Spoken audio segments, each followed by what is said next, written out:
Hello everybody, Mrs. Kipp from Syracuse Academy of Science and Citizenship back again with another fairy tale. Today we are going to read Jack and the Beanstalk Part 1. It's another longer story, so it's broken into two parts.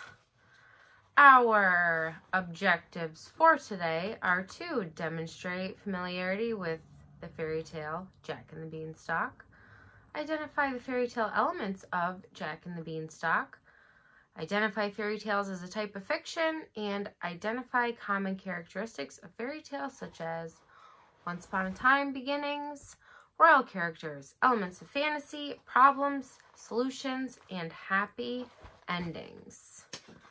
Some of us might have heard this story before.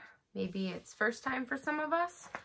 This one might be a little different than the version we've heard, or it might be exactly the same. I don't know.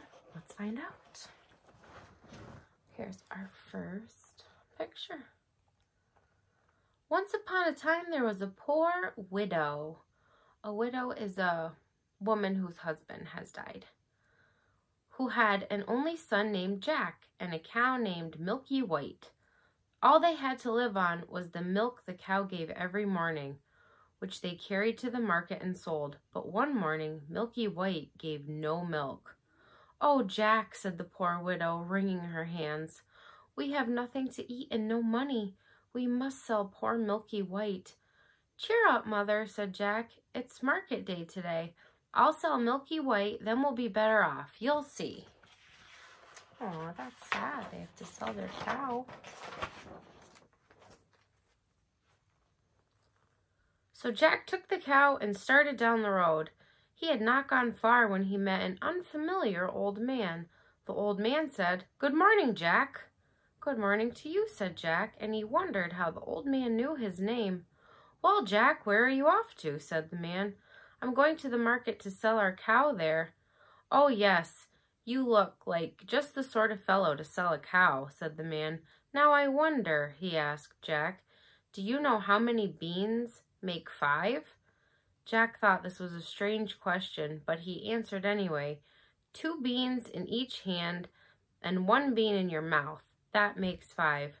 "Right you are," said the old man, and then pulling something out of his pocket, he said, "And here they are." He held out 5 very unusual beans. "Now, because you're such a smart fellow," he said to Jack, "I will trade you these beans for your cow." "Well now," said Jack, "that would be a nice trade for you." Would that be a good trade, do you think? 5 beans for a whole cow? I don't know. "Ah, but you don't know what kind of beans these are," said the man. "If you plant them tonight, then by morning they will grow right up to the sky." "Really?" said Jack, who was beginning to get interested. "Yes," said the man, "and if it doesn't turn out to be true, then you can have your cow back." "All right then," said Jack. He gave the man the cow, took the beans, and went home. Think he should have made that trade? I think Mom's going to be happy he made that trade. "Jack, are you back already?" said his mother. "I see you've sold Milky White. How much did you get for her?" "Mother, you'll never guess," said Jack. "Oh, you good boy," said his mother. "Did you get 5 or 10? Maybe even no. It can't even be 20. "I told you that you couldn't guess," said Jack. Then reaching into his pocket, he said, "See here, mother, I got 5 beans. You plant them and then overnight they—" "What?" cried his mother. "Beans? You gave away my Milky White for beans? How could you be such a fool? Off to bed with you and no supper. As for your precious beans, here they go, out the window." Aw. Precious means valuable or very special. So his precious, valuable, special beans right out the window. When he woke up, the room looked funny. The sun was shining into part of it, but all the rest was dark and shady. He jumped up and went to the window. And what do you think he saw? What do you think that is? Why, the beans his mother had thrown out the window had landed in the garden, and overnight they had sprung up into an enormous beanstalk, which went up and up and up till it reached the sky. So the old man had been telling the truth. Well, now it doesn't seem like such a bad trade, I guess. The beanstalk grew right up to Jack's window. All he had to do was step out onto it and then start climbing it like a ladder. So Jack climbed, and he climbed, and he climbed, until at last he reached the sky. And when he got there, he saw a long, straight road. He followed the road until he came to a great, big, tall house. And on the doorstep, there was a great, big, tall woman. Huh.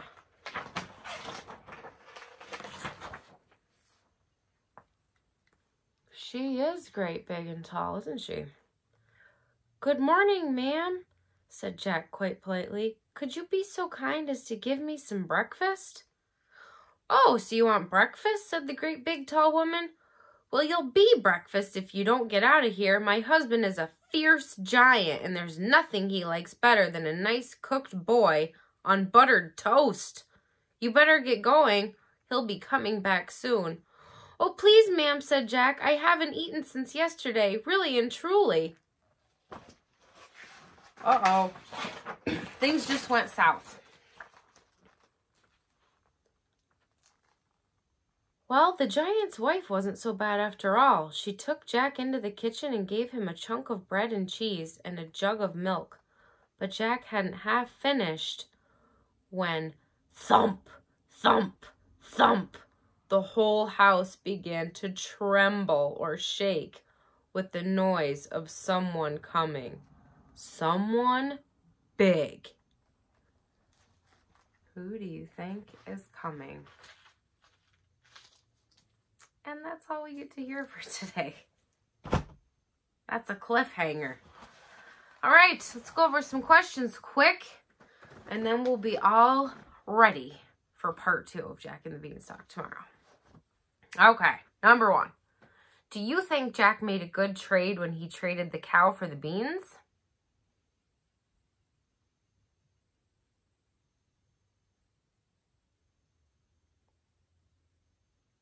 I keep going back and forth with this. I think trading the cow for beans, if what the man was saying is true, that was selling the beans, then you would keep getting beans from this gigantic beanstalk. So there would be food since the cow wasn't making milk anymore. So that seems like a good deal, but maybe getting money for the cow would have been a better deal, because then you could have bought food right away and had something to eat. I don't know. You could go. It was a nice thought. Maybe there would have been a better decision. I don't know. Number 2, why is Jack's mother wringing her hands like this in the beginning of the fairy tale? She's not washing her hands. She's doing this. Like, why would you do that?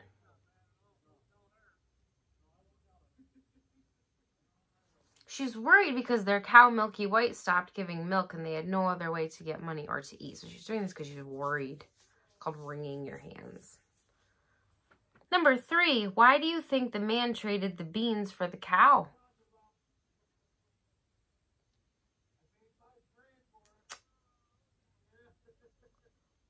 Why do you think the man traded the beans for the cow?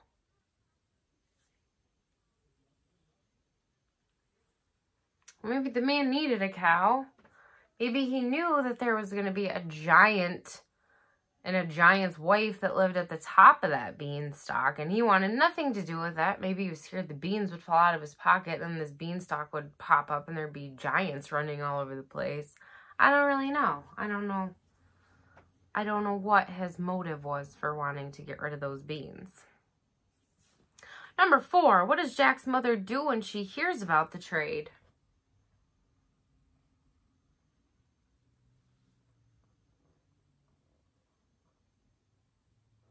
She throws those beans out the window and sends Jack to his room with no dinner. Does she think the beans are precious or special, valuable? No, absolutely not. She did not think those were precious at all. She thought it was a terrible deal he made. Number 5, what does Jack discover when he wakes up the next morning? What does he see out the window? In the spot where his mom had thrown the beans out the window grew a giant beanstalk that went up to the sky.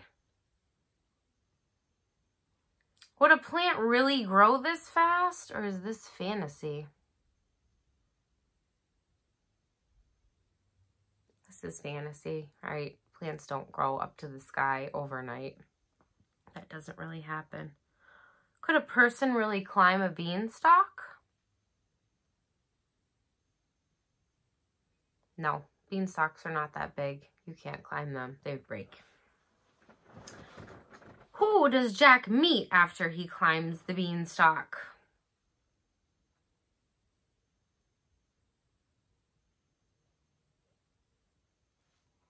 He meets a very tall woman who's married to a fierce giant.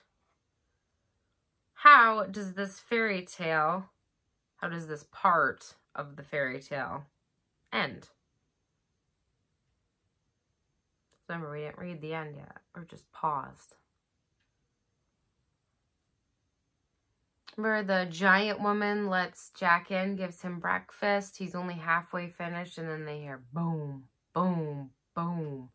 Someone big coming down the hall. Who do you think it is?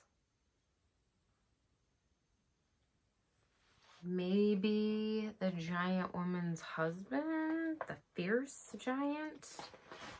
I don't know. Find out tomorrow. All right. An important vocabulary word from today's lesson was precious. In the read aloud you heard, as for you and your precious beans, here they go, out the window. If something is precious, it's very valuable and special.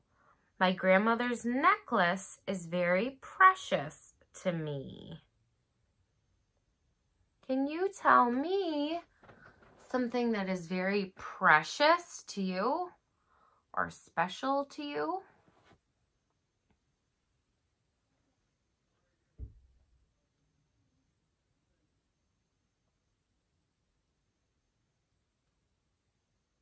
My first graders are very precious to me. Oh,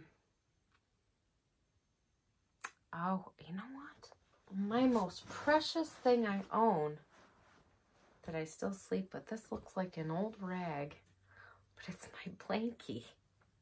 This is probably, if not the most precious thing I own to me, one of the most precious things. I've had it since I was a baby, and it is, look, it's see-through, just falling apart, but it's precious to me. All right, tomorrow we are going to hear part 2 of Jack and the Beanstalk and find out what happens when the big, fierce, whoever it is coming down the hallway to see Jack in the house eating breakfast at the top of the Beanstalk. I can't wait for that. Have a great night. I will see you guys tomorrow. Bye.